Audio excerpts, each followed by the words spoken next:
mis hermanos, voy a tomar la hora porque veo que llego a pasar un poco y luego es cansado. Ok, vamos a ir a Lamentaciones, mis hermanos, al libro de Lamentaciones. Lamentaciones está después del profeta Jeremías,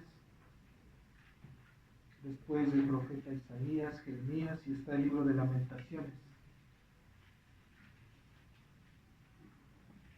Vamos a tratar de ir avanzando conforme al mismo texto de la Escritura. Vamos a tomar Lamentaciones, todo el capítulo 1. ¿Okay? Vamos a ir viendo a través de ella cómo es que Dios tiene y permitió precisamente ese cautiverio. ¿Para qué? Con un propósito. El libro de Lamentaciones, primeramente, hermanos, consta de 5 poemas que describen, la destrucción del pueblo de Israel. ¿En manos de quién? En manos de los babilonios, esto en el año 586 a.C. Cuando leemos las descripciones que ofrece su autor, es inevitable, mis hermanos, mirar y poder entender el propósito que el autor nos quiere dar a conocer. ¿Por qué? Porque cuando nosotros lo leemos, aquellas personas que han tenido la oportunidad de poder leer, obviamente Isaías, vuélvanse al Señor, vengan a Dios. Jeremías, regresen a la senda antigua, busquen del Señor. Y después cuando ven Lamentaciones, ven el desaire, ven la ruina, ven la caída, ven literalmente la entrega que Dios ha hecho de ese pueblo por haber pecado en contra del Señor. Por tanto, mis hermanos, es inevitable, como veíamos, la sensación de tristeza con las que nos quieren hacer mirar las consecuencias precisamente por ese exilio. La tradición, mis hermanos, le otorga la autoría de este libro al profeta Jeremías. En el capítulo 9, versículo 1, precisamente del profeta Jeremías, él anticipa desde aquellos momentos cuál es el propósito ahora de este libro. Él dice en el 9.1, oh, si mi cabeza se hiciese agua y mis ojos fuente de lágrimas, para que llore día y noche los muertos de la hija de mi pueblo. Si nosotros vemos ese texto, mis hermanos, y lo comparamos con Lamentaciones, capítulo 1, versículo 16, dice la porción, por esta causa lloro, mis ojos fluyen aguas. Está transmitiendo lo que su corazón, primeramente lo que sus ojos están mirando, pero también lo que su corazón está sintiendo al estar en ese lugar, en la cautividad, y ver cómo antes, en aquel tiempo, en el resplandor de la gloria, cuando Dios había puesto su presencia en el templo del pueblo de Israel, ahora ve cómo está destruido, ahora ve cómo está acabado. Ahora ve con sus propios ojos la tristeza y las consecuencias de que un pueblo, al ser llamado, al ser puesto en un lugar de preeminencia delante de Dios, ahora esa gloria le es arrebatada, le es quitada. Las descripciones que menciona este libro, hermanos, de Lamentaciones, atribuyen precisamente a un testigo que lo vio todo, tuvo conocimiento y entendimiento de lo que estaba sucediendo dentro de esta ciudad. Y esto lo vemos a través de la lectura de Lamentaciones y los detalles que nos proporciona al poder estarlo mirando. Lamentaciones describe las terribles consecuencias que el pueblo de Dios tuvo que enfrentar por causa del pecado y de su desobediencia. Desde muy temprano, Dios reveló el propósito del llamamiento de Jeremías. Ustedes recordarán en el capítulo 1, versículo 10 del profeta Jeremías, Dios le dice por qué es que él ha sido llamado. Él le va a decir que él ha sido llamado para arrancar y para destruir, para arruinar y para derribar, para edificar y para plantar. Lo que Jeremías estaba y el propósito que él tenía es que literalmente les iba a arrancar, iba a destruir e iba a derribar todo aquel pensamiento que los hombres tenían acerca de Dios y de lo que ellos creían que era acercarse a Dios. ¿Para qué? Para que una vez que esto lo hiciera, y obviamente él no lo iba a hacer por sus propios medios, él lo iba a hacer apelando a la ley de Dios. ¿Qué es lo que la ley de Dios exigía? Los testimonios y los pactos que Dios había puesto. ¿Para qué? Para que ellos al recordar, porque se esperaba que se recordara el pacto que Dios había hecho con ellos y ellos pudiesen volverse. Pero entendemos que no lo hicieron así. Por lo tanto, Él dice, tú vas a arrancar, vas a destruir, vas a derribar, pero también vas a edificar y vas a plantar. No solamente el trabajo del profeta, el que lleva la palabra, es quitar todo testimonio y conocimiento que se eleva en contra del conocimiento de Dios, sino también es para que una vez que se han puesto las bases, se pueda plantar y se pueda edificar sobre él. Y esas palabras, plantar y edificar, es como si nosotros estuviéramos levantando una construcción desde sus cimientos. Y eso solamente iba a venir a través del conocimiento de la verdad, de la palabra de Dios. Pero ellos, mis hermanos, el testimonio de las Escrituras es que no escucharon. Simplemente no quisieron. Su mensaje de Jeremías tenía que ser puestos en los oídos de un pueblo rebelde, de un pueblo que había ido en contra del Señor, de un pueblo necio y duro de corazón. Muy probablemente, mis hermanos, cuando nosotros leemos las Escrituras, algunas veces tenemos esa tendencia, obviamente, de poder compararnos a ese pueblo. ¿Cómo es que nosotros éramos? ¿O cómo es que aún, en ciertas circunstancias, aún nos manejamos? ¿Cómo es que aún conociendo la verdad de Dios, el llamamiento que es a través de Cristo, que vengan y vuélvanse para que puedan ser sanados y sus llagas puedan ser vendadas y curadas? ¿Cómo es que aún todavía tenemos esa tendencia de querer seguir estando, viviendo y participando de las cosas que pertenecen al mundo? O bien, podríamos ser un poco más avanzados, entre comillas, y decir, no, yo ya no participo del mundo, pero sí haciendo nuestra propia voluntad, creando y renovando un nuevo evangelio para nosotros mismos. Entonces,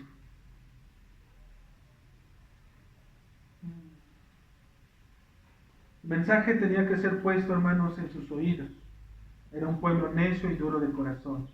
Obviamente la tarea era difícil para este profeta, pero dice nuestro Señor Jesucristo que todo aquello que para el hombre es difícil, para Dios es posible.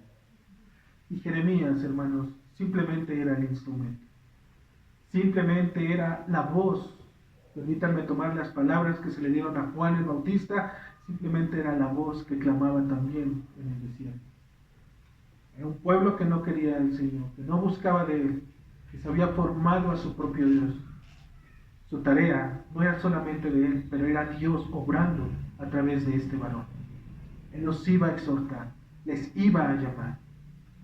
Durante esta mañana miraremos precisamente, hermanos, esa condición de un pueblo que fue tomado para revelar el carácter de Dios a las demás naciones, pero por causa de su desobediencia y de su pecado, fue entregado en las manos del juicio de Dios. Su afán por seguir sus propios deseos terminaron mostrando sus consecuencias, pero también vemos cómo la soberanía de Dios y su justicia resplandecen aún dentro de estas condiciones, porque no está nada o no se escapa nada a los planes de Dios. El cristiano puede decir como ese pueblo que está activo, tiene problemas, adversidades, circunstancias, pero aún en esas circunstancias, hermanos, Dios sigue reinando. Él sigue todavía en su trono. Y sus designios y sus propósitos no se frustran, sino por el contrario, Él permite. ¿Para qué?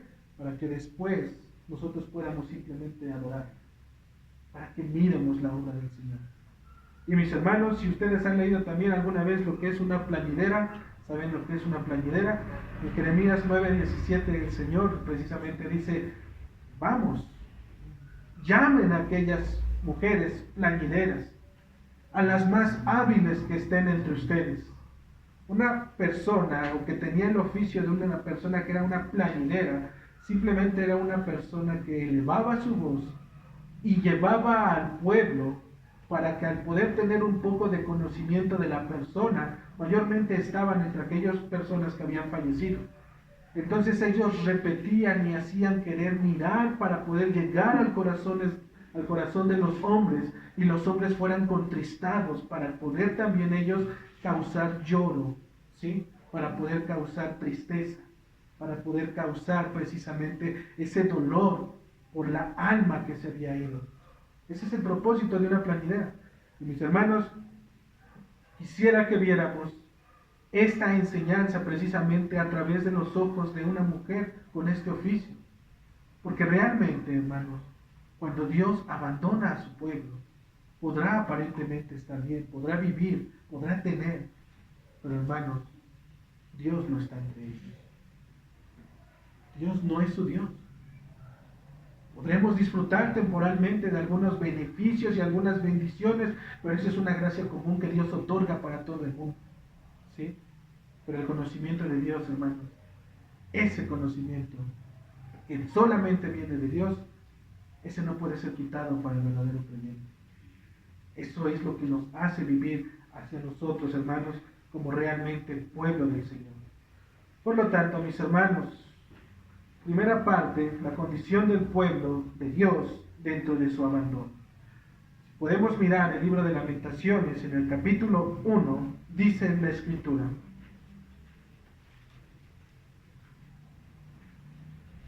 ¿Cómo ha quedado sola la ciudad populosa? La grande entre las naciones se ha vuelto como viuda. La señora de provincias ha sido hecha tributaria. Está hablando del pueblo de Judá, de Jerusalén. En esta parte, mis hermanos, Jeremías nos da a poder conocer un poco del dolor de la Sión terrenal. En el versículo 1, Jeremías, si ustedes notan ahí los signos de admiración que tienen, en un acto de exclamación dice como si se estuviera sorprendiendo. Dice: ¿cómo es que ha quedado sola la ciudad populosa? Él no está cuestionando qué es lo que ha pasado, mis hermanos. En todo caso, habría signos de interrogación. ¿Cómo es que ha quedado la ciudad populosa? Sería el énfasis de esta palabra. Pero no. El profeta, mis hermanos, simplemente es como si se estuviera admirando. ¿Cómo es que ha quedado la ciudad populosa?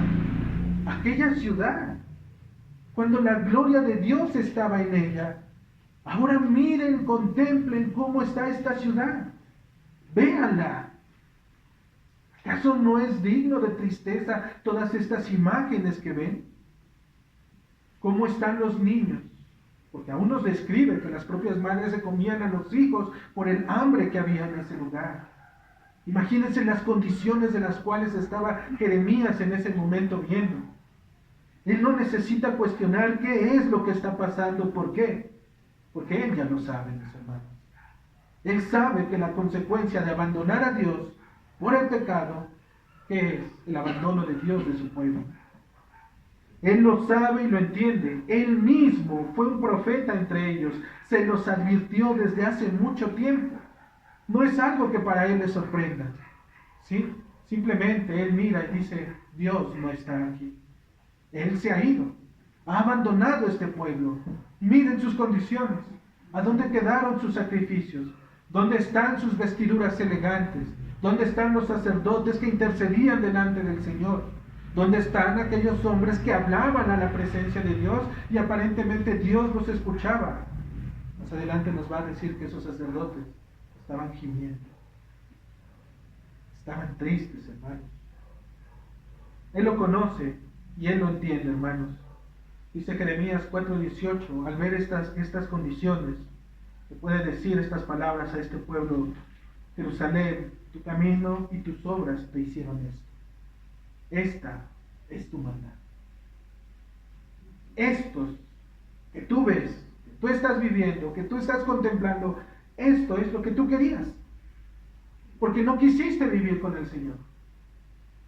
No te tomaste de la mano de Dios.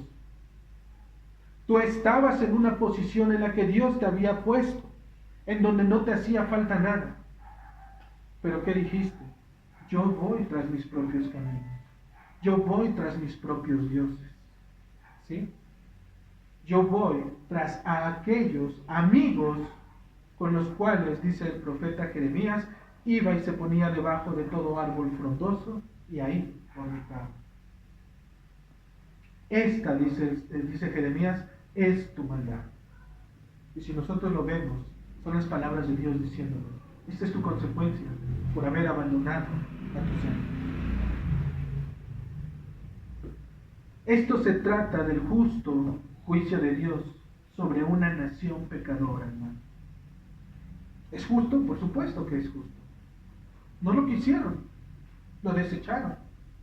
El Señor, a través de las constantes repeticiones de volveros a los caminos, dice basta, ya no más. ¿Quieren sus caminos? Adelante, escójanlos. Y los entrega al cautiverio y a la esclavitud. En el versículo 1, en la segunda parte, dice: la grande entre las naciones se ha vuelto como viuda, la señora de provincias se ha hecho tributaria. Ha perdido todo sustento, hermanos. Ha perdido toda protección de parte de aquel que la tomó como esposa. El Señor Dios Todopoderoso la ha desechado.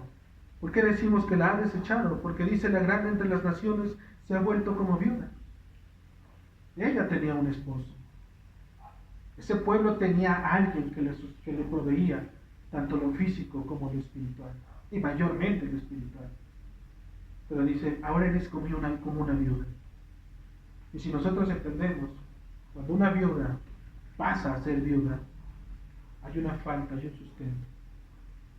Hay caminos por los cuales se va a tener que esforzar. Ya no como antes, cuando estaba el esposo, cuando le apoyaba, cuando le ayudaba, cuando la tomaba y le decía: tú no, espera, yo voy. Cuando diga: tú quédate en casa, haz lo que tú tengas que hacer, no te esfuerces, yo lo hago.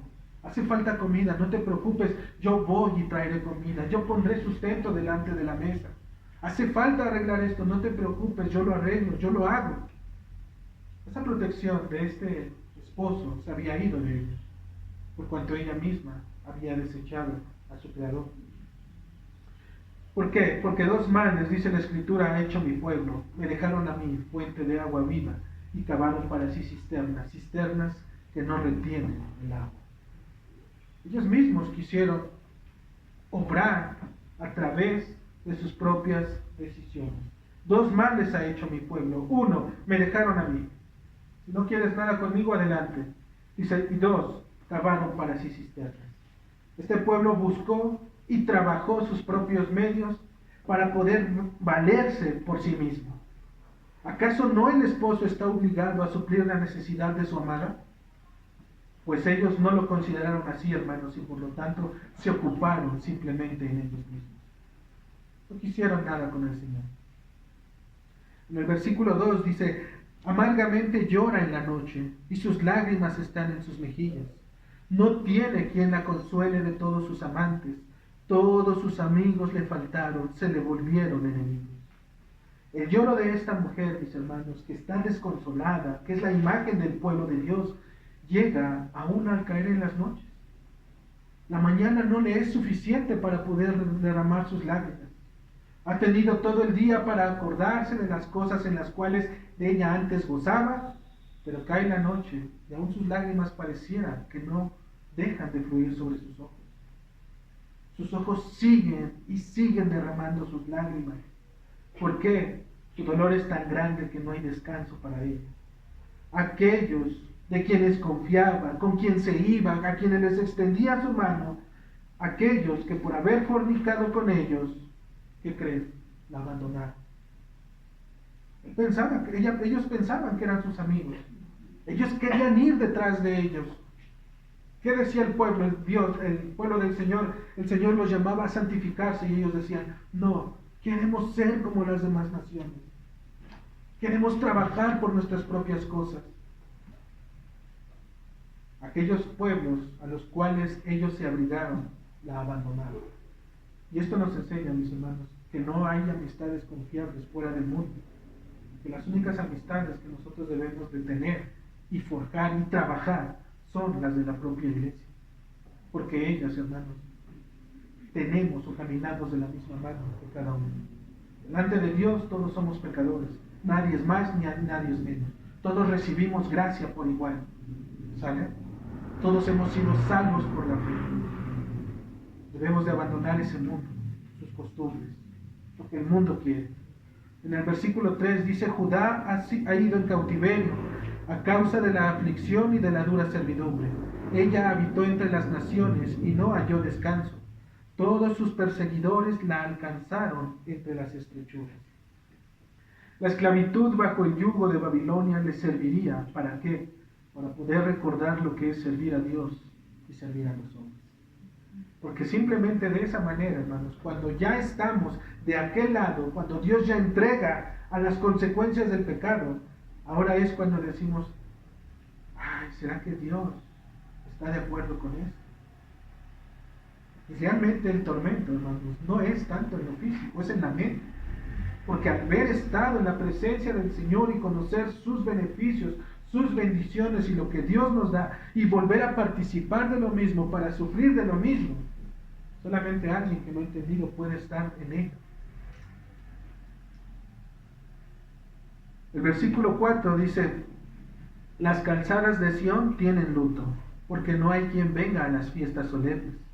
Todas sus puertas están asoladas, sus sacerdotes gimen, sus vírgenes están afligidas, y ella tiene amargura.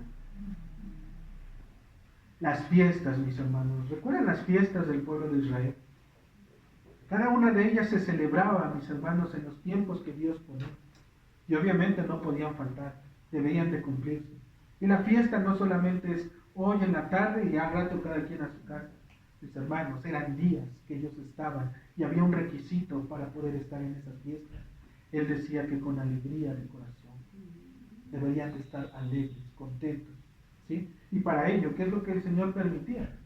Porque Él decía que aún, ahorita lo vamos a ver, dice: las fiestas que se celebraban, se exigía precisamente que el hombre, la mujer, los niños, aquellos que participaban, el gozo y la alegría no podía faltar delante de ellos. No era una fiesta donde simplemente era como un luto. El hecho de reunirnos nosotros hoy, mis hermanos, entendemos que al exponer la Escritura escuchamos, atendemos, pero después de eso el Señor nos llama a podernos gozar, porque es Dios hablando a nuestras vidas.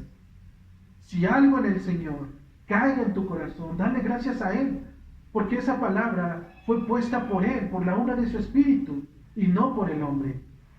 No hay memoria de ello, dice, nadie las recuerda. Aún sus sacerdotes, quienes eran los responsables de participar, ahora solo están gimiendo. Y las vírgenes, que esta palabra vírgenes se traduce como si eran las mujeres que danzaban en las fiestas, dice, quienes adornaban con sus danzas, ahora están turbadas y desconsoladas. ¿Dónde está su alegría? ¿A dónde se fue toda la algarabía de ellos? ¿Dónde está su gozo? ¿Por qué es que pereció? ¿A dónde se fue? La Escritura nos dice: ellos abandonaron a su Dios. ¿Quién se los arrebató? Dios, ¿no? Ellos mismos lo desecharon. Estaban en cautiverio. ¿Cómo iban a celebrar esas fiestas?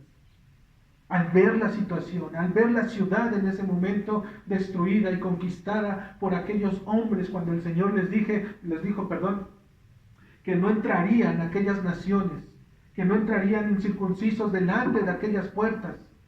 Ahora estaban ahí, hermanos, paseándose. Y probablemente el celo de ellos era grande. Y decían: ¿cómo se atreven? Pero había una voz más grande en su interior que decía: no, ¿cómo te atreves tú? Porque el que falló fuiste tú, no fueron ellos. Ellos simplemente son la herramienta en las manos de Dios para poder castigar a aquellos que se han alejado. Es triste la escena, mis hermanos, porque realmente Lamentaciones nos enseña realmente la condición de ese pueblo. Si pueden ir a Joel, el profeta Joel,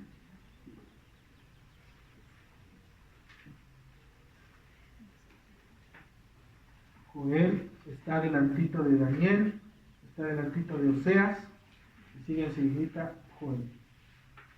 Joel, versículo 1, perdón.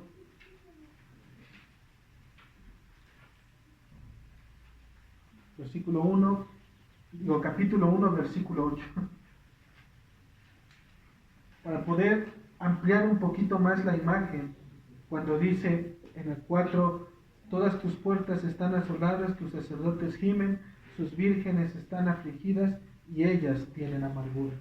Dice Joel 1:8, llora tú como joven vestida de cilicio por el marido de su juventud. Desapareció de la casa de Jehová la ofrenda y la libación. Los sacerdotes, ministros de Jehová, están en duelo.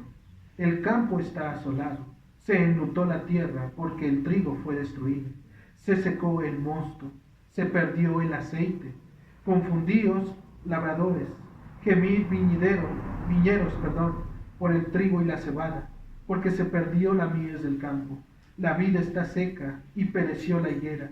El grano también, la palmera y el manzano, todos los árboles del campo se secaron, por lo cual se extinguió el gozo de los hijos de los hombres. Dios era el que les proveía de todo para aún sus propias fiestas, hermanos. Ellos simplemente obedecían y llegaban a sus labores, pero la bendición venía de Él. No quisieron a Dios, Dios se aparta de ellos. ¿Por qué?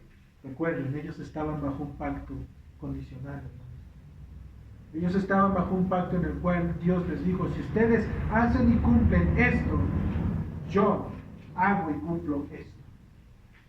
Ellos faltaron al pacto, por lo tanto, Dios debe de responder al pacto.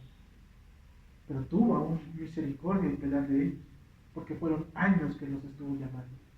Así como probablemente nosotros, hermanos, en aquellos que están un poco más maduros en la fe, ¿cuántos años el Señor no nos estuvo llamando? ¿Cuántos años el Señor no nos estuvo tocando, insistiendo, hablando? ¿Qué pasó? Tuvo que pasar algo para que ahora tú estés y sigas y continúes en el camino del Señor. Y eso que te pasó, solamente tú lo conoces junto con Él. Pero alábalo y dale gracias, porque estarías en esta condición. ¿Sí? Dice, desapareció de la casa la ofrenda, la libación, los sacerdotes están en duelo, el campo está asolado, no hay fruto. ¿Con qué van a celebrar?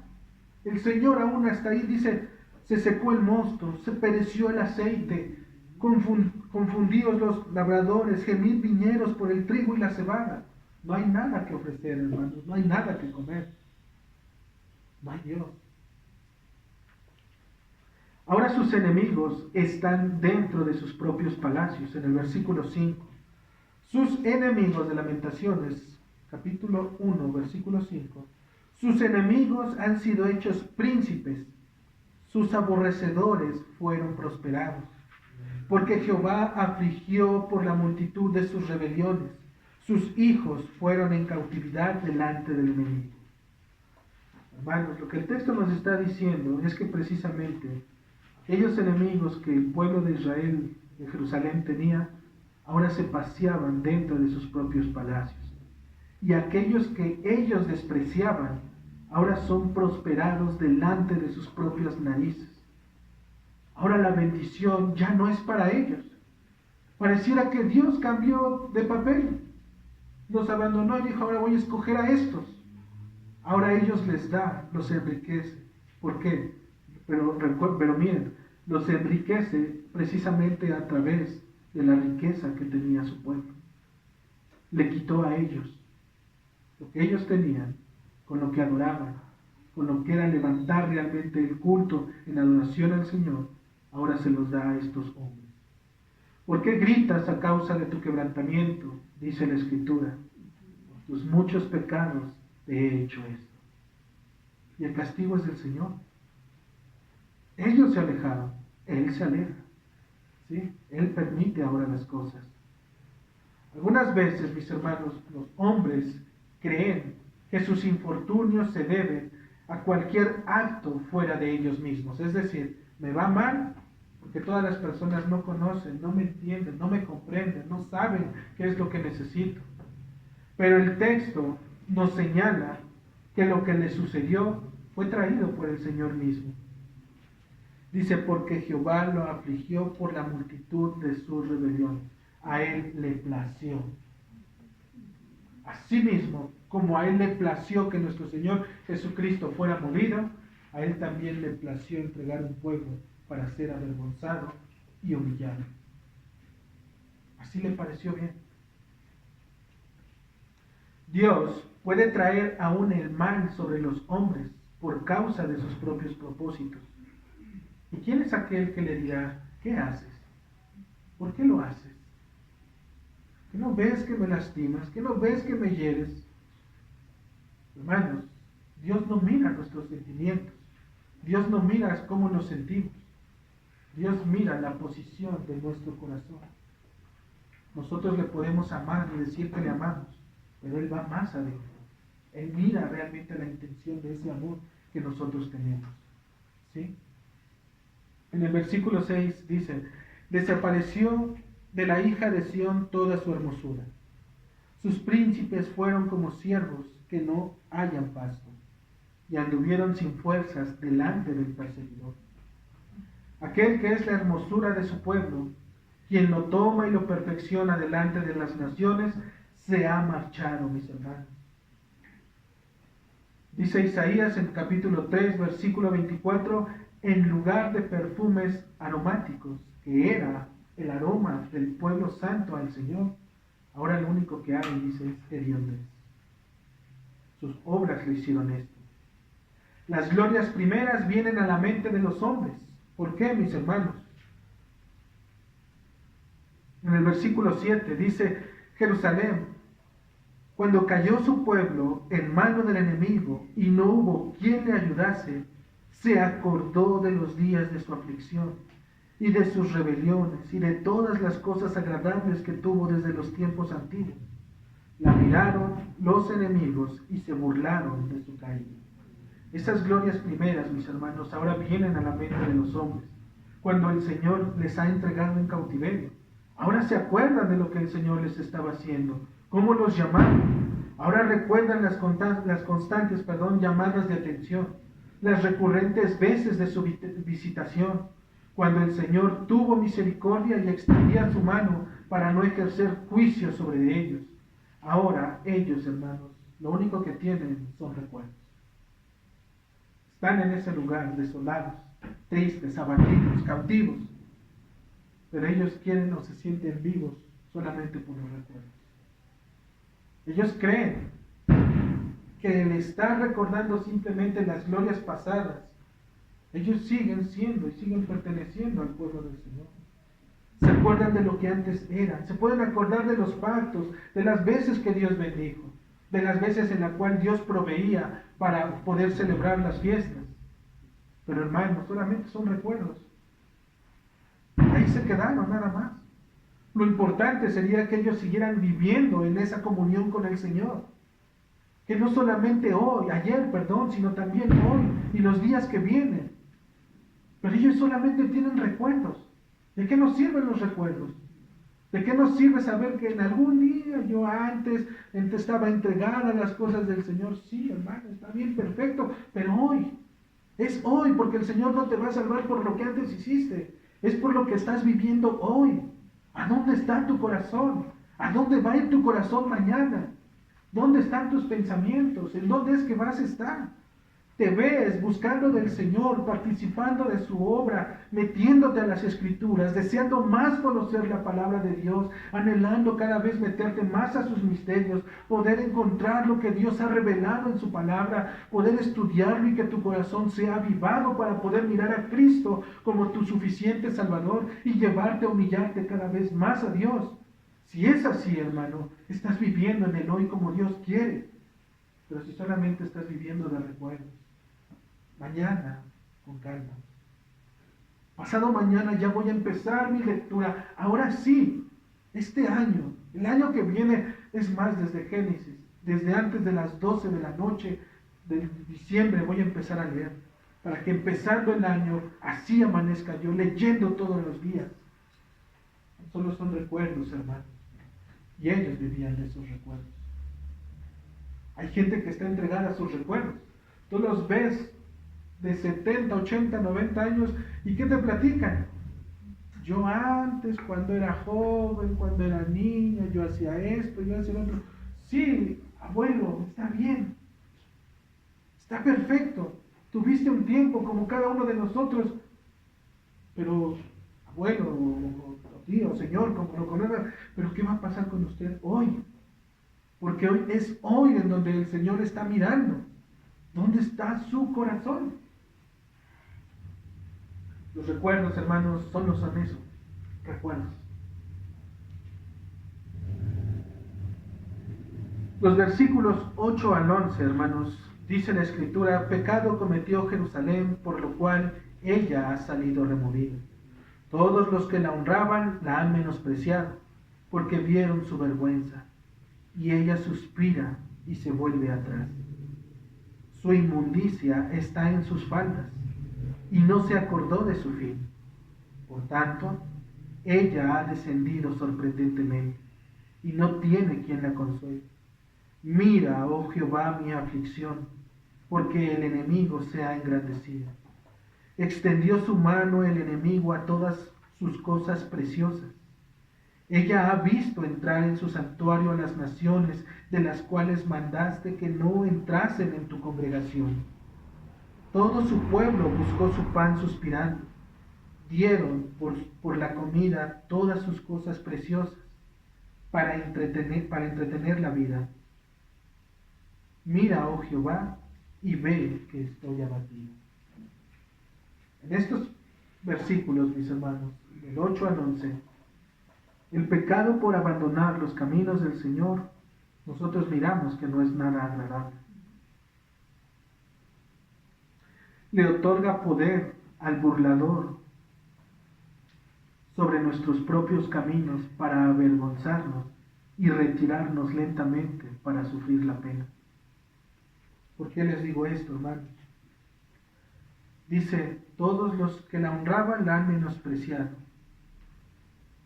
porque vieron su vergüenza. Dice, ella suspira y se vuelve atrás. Y es la escena, hermanos.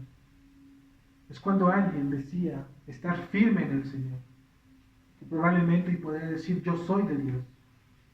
Pero ahora que lo ha abandonado en el corazón, ahora se levantan aquellos burladores. Ahora le dicen, ¿dónde está tu Dios? ¿En quién habías creído? ¿Qué es lo que pasa con los hombres? Cuando a veces el Señor permite que seamos avergonzados y que obviamente sabemos que tienen verdad, porque hemos sido descubridos. Nos queda otra cosa, mis hermanos, más que agachar la cabeza y hacer lo que este pueblo hizo, volvernos lentamente hacia atrás, avergonzarnos, porque el Señor lo permite.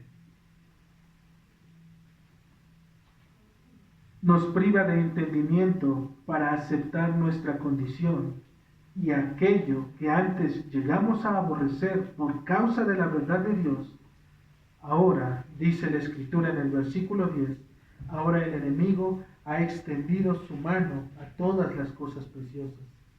Ella ha visto entrar en su santuario a las naciones de las cuales mandaste que no entrasen en su congregación. En aquel tiempo ellos entraron, tomaron, deshicieron el lugar santo que el Señor mismo había levantado. Y hoy, mis hermanos, si nosotros podemos entender un poco del contexto de este versículo, especialmente el 10, muchas veces la iglesia está en esa misma posición. ¿Por qué?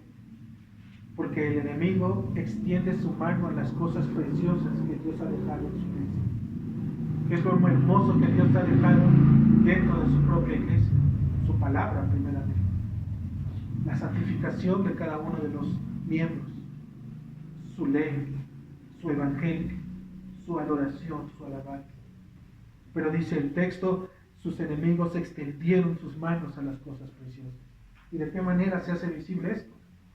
Muchas veces cuando la iglesia baja precisamente esos muros, cuando permite que cosas ajenas a lo que Dios permite en su palabra y que autoriza, empiecen a obrar dentro de la iglesia.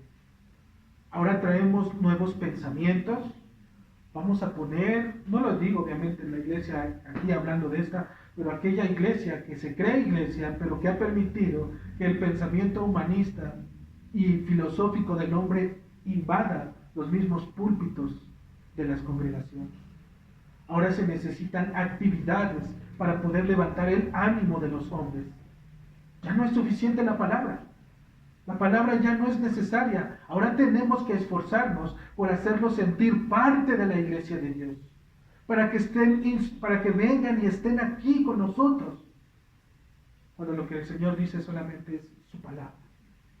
Porque la palabra, mis hermanos, el hecho de que tú estés aquí, que seas fiel a la palabra del Señor, que cada 8 días vengas y permanezcas, ¿quién lo hizo?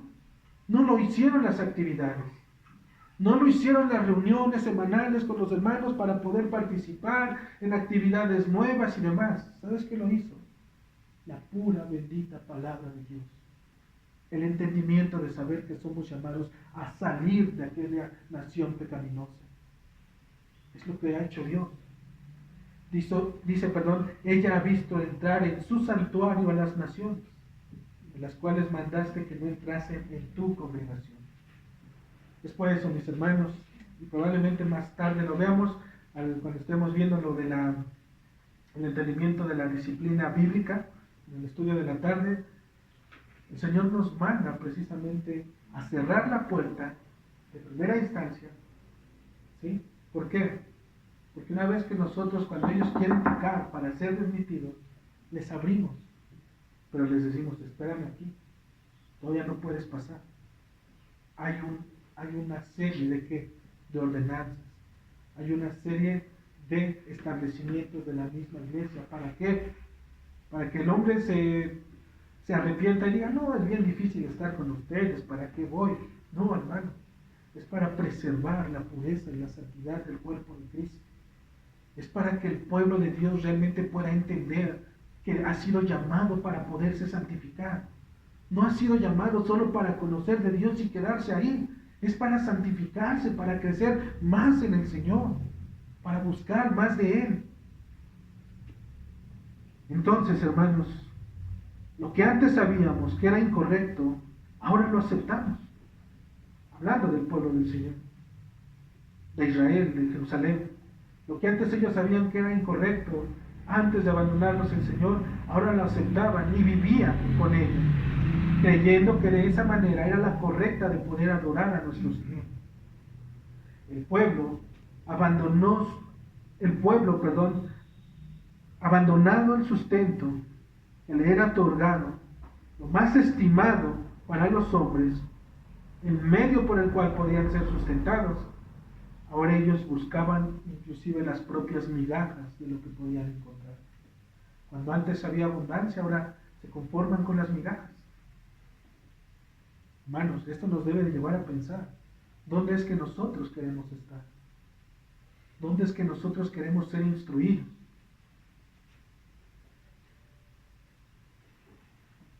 El hombre sin Dios se conforma con cualquier cosa que se asemeje a Dios. Él sabe de su hambre y de su sed espiritual, pero las demandas de Dios se vuelven una carga para ellos. Prefieren invocar su favor anteponiendo sus propias condiciones, haciéndose pasar por hombres débiles y miserables que no pueden buscar al Dios que da vida eterna y levanta a todo aquel que está caído. Ellos pudieron haber clamado, pero no lo hicieron. Prefirieron entregarse a sus propios pecados. Es triste la condición, mis hermanos. Hermanos, del versículo 12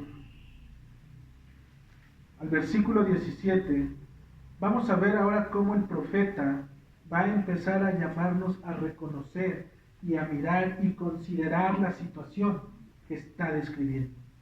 En el versículo 12 dice, ¿no os conmueve a cuantos pasáis por el camino?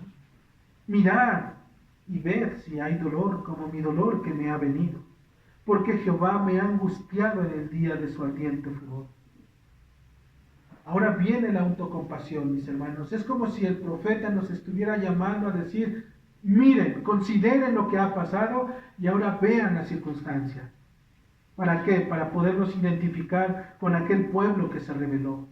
¿Acaso no os conmueve a cuantos pasáis por el camino? ¿No ves, no hueles el pecado que está del lado de la ciudad y no eres para poder mirar y considerar lo que está aconteciendo? Tal pareciera que nadie es tan bendecido como los hijos de Dios, pero por el contrario, nadie es tan maldecido como los mismos hijos o el pueblo que el Señor llamó. De la manera que puede bendecir, así puede maldecir. ¿Por qué tendría que sufrir alguien que camina rectamente en los caminos de su Creador? Él mismo nos dice la respuesta. Dios ha enviado la angustia debido a ¿qué? A su furor. Ahora la autocompasión toma a otro hombre y se le dice justicia. ¿Sí? ¿Por qué? Jeremías está describiendo el ser. Cualquier hombre que lo mira podría decir, pobrecitos, ¿por qué están así? El hombre que discierne dice, es justicia de Dios. Es justo y lo merece, porque lo han abandonado. Aquel que desecha su sabio consejo y posterga su conversión al Señor, lo único que está haciendo, mis hermanos, es acumular ira para la ira. Si has sido llamado, si tu corazón tiene realmente ese deseo de buscar más de Dios, es Dios mismo diciéndote, vuelve de donde estás. Deja tu comodidad, deja tu razonamiento, deja tus pensamientos y deja que la obra de Dios manifieste su salvación a través de Cristo. Envió fuego que consume mis huesos, dice la palabra en el versículo 13.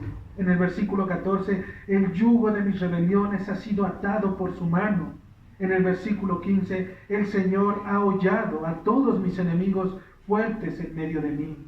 En el 16, por esta causa lloro mis ojos fluyen aguas, porque se alejó de mí el Consolador que dé reposo a mi alma.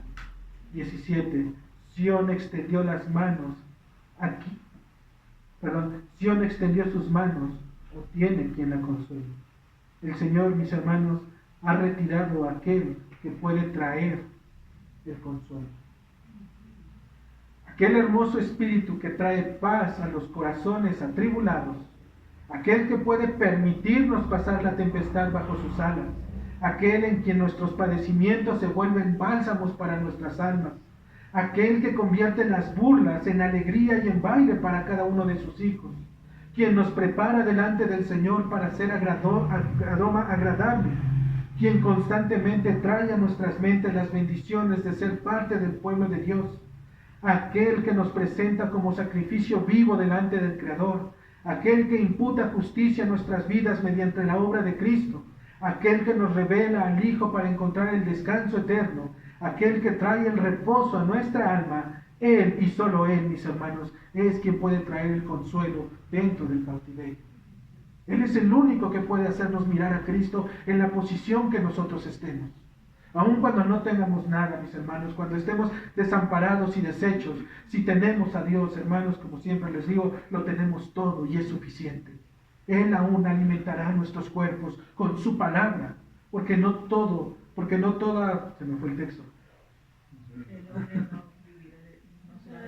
Porque no solo de pan vivirá el hombre, dice la Escritura, sino de toda palabra que sale de la boca de Dios. Ese es el consuelo que nosotros necesitamos, mis hermanos.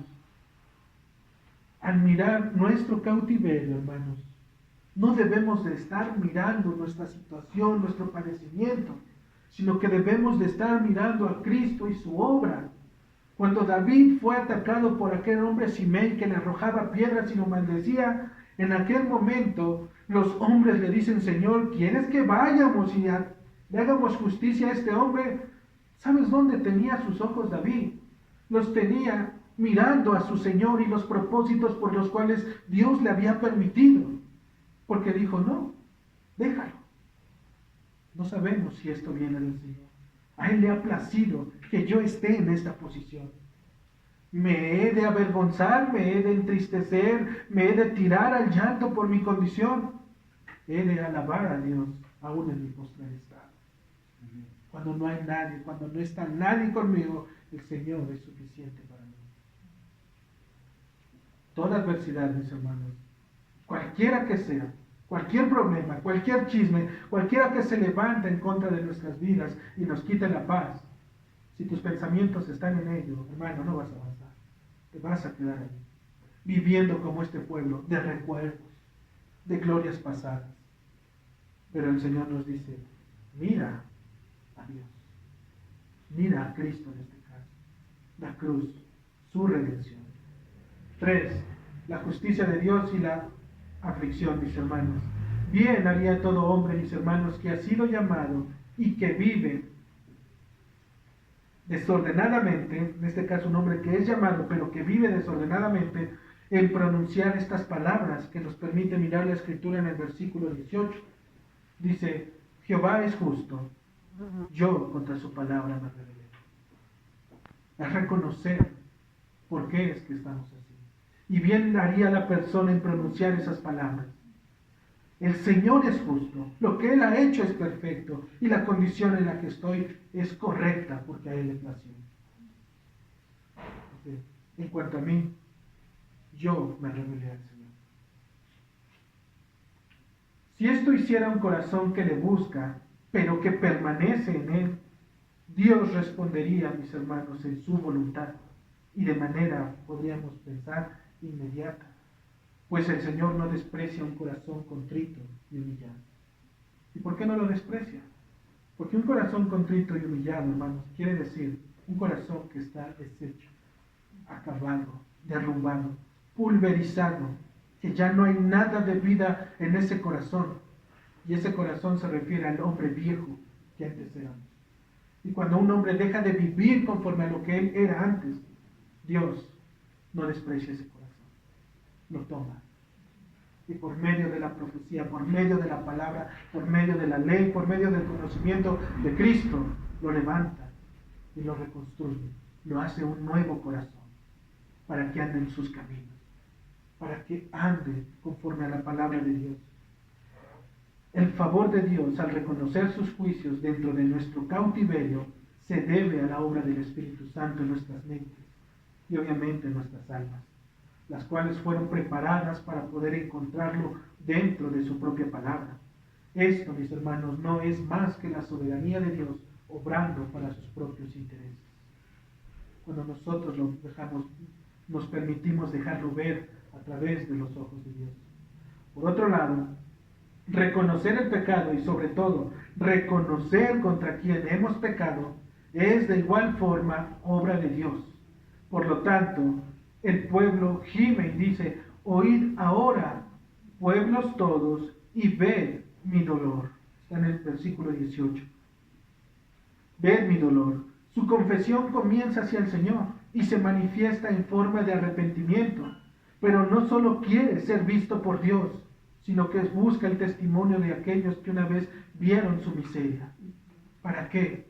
Para que ahora puedan ir, aún con ese testimonio derrumbado, puedan decir, el Señor me ha levantado, Él es el que me ha sustentado, y Él es quien me está nuevamente trayendo por su pura misericordia. Dice, mis vírgenes y mis jóvenes fueron llevados en cautiverio. En el versículo 19, di voces a mis amantes, mas ellos me han engañado. Mis sacerdotes y mis ancianos en la ciudad perecieron, buscando comida para sí, con que entretener su vida. En el versículo 20, mi corazón se trastorna dentro de mí, porque me rebelé en gran manera. 21, todos mis enemigos han oído mi mal, se alegran de lo que tú hiciste. En el 22, haz con ellos como hiciste conmigo por todas mis rebeliones. Esta última parte, hermanos, tiene el propósito, o nos debe de llevar a entender el propósito por el cual el pueblo reconoció su pecado. Primero entendió que Dios es justo en todos sus caminos, que no hay nadie a quien se le compare, que cada acción que había realizado era porque necesitaba el pecado recibir su paga. Dios no podía dejarlo pasar.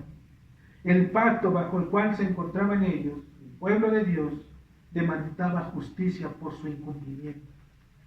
Pero ahora que lo había entendido, el pueblo de Israel, se espera que su mentalidad cambie desde el corazón y los lleve a esperar su redención mediante la liberación prometida por los mismos profetas, en el cual Él cambiaría su corazón. Después del cautiverio, hermanos, el profeta nos hace mirar y considerar la posición del pueblo, para que también nosotros consideremos dónde es que estamos. Y no solo eso, poder también llevarlo aún dentro del Evangelio. ¿Podríamos poner esta escritura delante de los hombres para poder predicar el Evangelio? Por supuesto que sí. Porque está hablando de la condición del hombre sin Dios y de la necesidad que tiene el hombre de mirar a su Creador. Y la única manera en la cual el hombre puede mirar a su Creador es a través de los ojos de la fe y del arrepentimiento.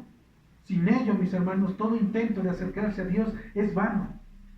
Todo intento de querer esforzarnos, si no es por medio de Cristo, de la fe y del arrepentimiento, solo es un invento del hombre que ha hecho para satisfacer las propias demandas de su propio pecado y de esa manera poder seguir subsistiendo y seguir diciendo que se está acercando a Dios. Pero en aquel día el Señor dirá: no te conozco, apártate. Dice: no eres de los míos, no estuviste entre los míos, no participaste con los míos, no clamaste a mí bajo el nombre que había yo dado. No te conozco, vete. Ese día, mis hermanos, lo único que se escuchará, dice, será la voz de la justicia de Dios por haber puesto en estos hombres el juicio que ellos merecían. Los ángeles, la creación, aplaudiendo, porque los mismos redimidos del Señor dirán y dicen todavía en Apocalipsis: ¿hasta cuándo, Señor? ¿Hasta cuándo harás justicia? Y ese hasta cuándo, mis hermanos, tiene un límite. Dentro del plan de redención, mis hermanos, de Dios, a Él y exclusivamente a Él le ha placido colocar a algunos de sus elegidos para enfrentar adversidades de las que pareciera que no pueden ser librados. Algunas veces el mundo entero se nos viene encima. Problema tras problema se va acumulando dentro de nuestras vidas. Nuestras mentes se llenan tanto de ese tipo de problemas que apartamos nuestros ojos y mayormente nuestro corazón de lo que realmente importa. ¿Qué es lo que realmente importa? La manifestación del reino de Dios a través del Evangelio de Cristo. Miramos nuestros caminos y queremos vivir de nuestros recuerdos en el Señor cuando antes nos iba bien, cuando no existían adversidades y todo fluía de una manera que pareciera que nos llevaba cargando Dios mismo en su propia mano. Probablemente nunca estuvimos dentro de sus planes en ese momento. Probablemente creíamos que era Dios el que nos llevaba, hermanos. Pero ahora parece que soy lo peor de los que soy el peor de los pecadores. Todo lo que el Señor desea hacer lo va a realizar. Y si para poder alcanzar a otros es necesario humillarnos y desvanecernos hasta lo más vil en nuestras propias vidas, Él así lo va a hacer, hermanos. Así lo va a hacer. Mientras tú estás quejándote o haciendo y levantando haciendo una plañidera delante de Dios, Dios está poniendo los ojos de alguien más y pudiendo mirar y decir: cuánta fe tiene aún este hombre, que aún en sus circunstancias sigue buscando de Dios. Si necesita mostrarle el camino a alguien más y para ello requiere de nuestros bienes o lo que nosotros poseemos, ¿qué crees, mis hermanos? Nos los va a quitar. Nos puede dejar en la ruina totalmente y así podérselos dar a otros, a quien Él quiera, para su propia gloria. Si necesita poner un bocado en la boca de aquel mendigo que está en las calles para hacerlo venir hacia el Señor, nos va a hacer salir a nosotros y aún podemos extraviar todas nuestras riquezas y dárselas a ese mendigo. Señor, ya perdí el dinero que era necesario para esto. ¿Qué ves ahí tú? ¿Un problema o un propósito de Dios? Él es Dios y debemos de entender que todo lo que se propone y hace es perfecto y justo. Finalmente, mis hermanos, es Dios quien permite las adversidades en el cristiano. Él es la causa de toda causa. Él no es una causa que necesite una causa. Él es la causa de las causas. Él es quien permite estas adversidades. pero también es Dios quien nos ha dado un Salvador para nuestras tribulaciones. No solo te deja entrar en la adversidad, también te da un Salvador. Tenemos que reconocer que nuestro deber es identificarnos bajo los sufrimientos precisamente de nuestro Salvador. Por ello le dice y nos dice a cada uno de nosotros, es necesario que todo aquel que quiera seguirme tome su cruz y me siga. Es necesario. No es una opción, hermanos, es un requisito. Es un mandato imperativo que Dios está poniendo y dice, es necesario para que me sigas. Cristo no pide que lo mires como a un hombre pusilánime en la cruz. Por el contrario, esto nos debe de llevar a recordar que la paga del pecado, mis hermanos, es la muerte. Y que si no fuera por su acto de sujeción y obediencia al Padre Celestial, cada uno de nosotros estaríamos dando cuentas al Señor. ¿Con qué te presentarías delante de Dios? ¿Qué es lo mejor que tienes al entender que el día que partas de este mundo te presentarás desnudo delante de la presencia de Dios? ¿Qué es lo mejor que te puedes llevar de este mundo? Nadie ha tenido lo suficiente en este mundo para podérselo llevar delante de la presencia de Dios. Dice G.C. Wright, ¿qué haría? Y supongamos por un momento que un hombre pecador que no quiere nada con el Señor, supongamos que puede ir al cielo y estar con ellos. ¿Qué haría un hombre con esa mentalidad en el cielo? Se va a aburrir, hermanos. Para lo que los justos es el cielo y el paraíso, para él va a ser el infierno. No va a encontrar a sus amigos queriéndose ir a la pachanga otra vez. No va a encontrar a Pablo y le va a querer comentar precisamente aquellos buenos chistes de doble sentido que tiene preparado. Él no se va a sentar con ninguno de nosotros para darnos a entender y a conocer todas y cada una de las cosas que hizo en este mundo cuando era niño y era joven y vivía de recuerdos. Dice este mismo autor, damos gracias a Dios que la salvación es por gracia. Porque si fuera por obras, nos tendríamos que sentar todos y cada uno de nosotros, con nosotros hermanos en el paraíso, a escuchar todas las obras que hicimos para ganarnos el cielo. No alcanzaríamos. Es por eso que es por gracia. Cada uno de nosotros estaríamos dando cuentas. Por tanto, si hemos sido llamados a reconocer nuestro pecado ante su presencia, hagámoslo humillándonos en la voluntad y reconocimiento de la obra de Cristo. Porque solamente en Él, hermanos, es que tenemos salvación. Dios nos permite ver en Lamentaciones la condición del pueblo cuando el pueblo se ha alejado de Él. Nos llama para podernos identificar y hacernos conscientes de lo que está pasando. Pero también nos llama a poder reconocer que aún a pesar de todo esto, Él es justo y se mantiene justo. Y su justicia es bendita. Amén. Amén.